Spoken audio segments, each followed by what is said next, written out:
এই মুহূর্তে সেনজেন ভিসার রেশিও কীরকম, বা কোন দেশে আবেদন করলে আপনাদের ভিসা পাওয়ার সম্ভাবনা আছে, বা সেনজেন ভিসার ক্ষেত্রে আপনারা কি কি সতর্কতা অবলম্বন করবেন, সেটাই আলোচনা করব আজকের এই ভিডিওতে। চলুন শুরু করা যাক। এইমাত্র একটা সেনজেন ভিসা রিসিভ করেছে আমাদের এক ফলোয়ার নাইম আহমেদ। ওনার মুখ থেকে ওনার সাকসেস এই এক্সপেরিয়েন্সটা একটু শুনবো, বা এখনকার ওনার ফিলিংসটা একটু শুনবো, তারপরে আসছি মূল আলোচনা। জি ভাইয়া, কেমন আছেন? আলহামদুলিল্লাহ ভালো।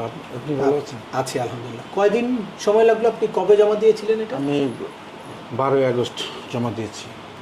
12ই আগস্ট। 12ই আগস্ট জমা দিয়েছি। আজকে 25 আগস্ট আমি ডেলিভারি পেয়েছি।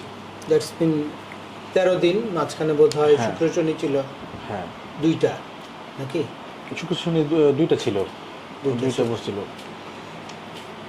12ই আগস্ট আর 25, যাই হোক, দ্যাটস বিন 15 দিনের মধ্যেই। 15 দিন ওরা বলে দেয় যে ম্যাক্সিমাম টাইম 15 দিনের মধ্যে ওভারঅল কমপ্লিট করে দেয় ওরা।